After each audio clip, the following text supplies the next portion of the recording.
Hello everyone, and welcome to this show. Today, I will be drawing and talking to you about the lore of the Necron warrior. I start by quickly sketching the silhouette, very rough. I make it very hunched, very terrifying.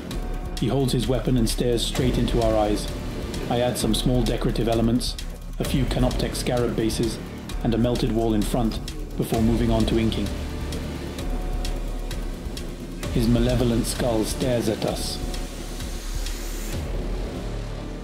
Necron warriors once had a soul, and indeed, there was a time when they were made of flesh and blood. But when the Infinite Empire had the golden opportunity to indeed make its people truly immortal, it seized the chance. Unfortunately, the Star Gods, the Citan, who had promised them immortality, deceived them. Sure, they could live forever in the form of cold and relentless machines, but the Necrons were now incapable of feeling anything. Their souls had been stolen and devoured by the Citan. We add some shadows. It's starting to take shape nicely. I'm almost done sketching a Necron. And I move on to the background. Some slightly melted stone, metal rods, the melted wall in front, and of course the smoke coming out of the barrel. Then the canoptek scarab. The peculiarity of Necron warriors is that they always act with perfect synchronization, as they are indeed completely devoid of free will. In reality, they only execute the orders given to them by higher-ranking Necrons.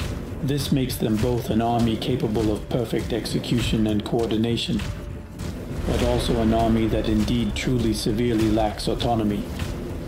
Because it is enough to eliminate the masterminds, and the entire army is paralyzed, unable to do anything. But the advantage of these mindless warriors is that there is no real spirit to avoid, essentially, in fact, destroying in the reassembly process.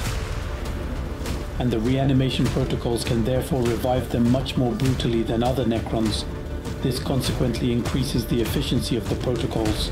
We add some shadow in the fog, a bit of light on the legs. This glow is terrifying.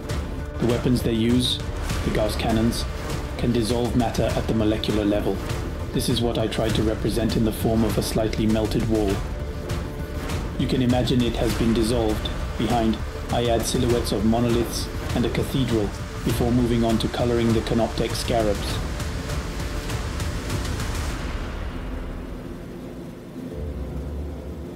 A small glow of energy, and finally the Necron runes crackling on the monoliths, green flames escaping from the cathedral, a small signature, and it's done. Well, I hope you enjoyed this drawing, that you learned a bit more about the Necron warriors, and we'll see each other soon for the next video. Alright, see you later.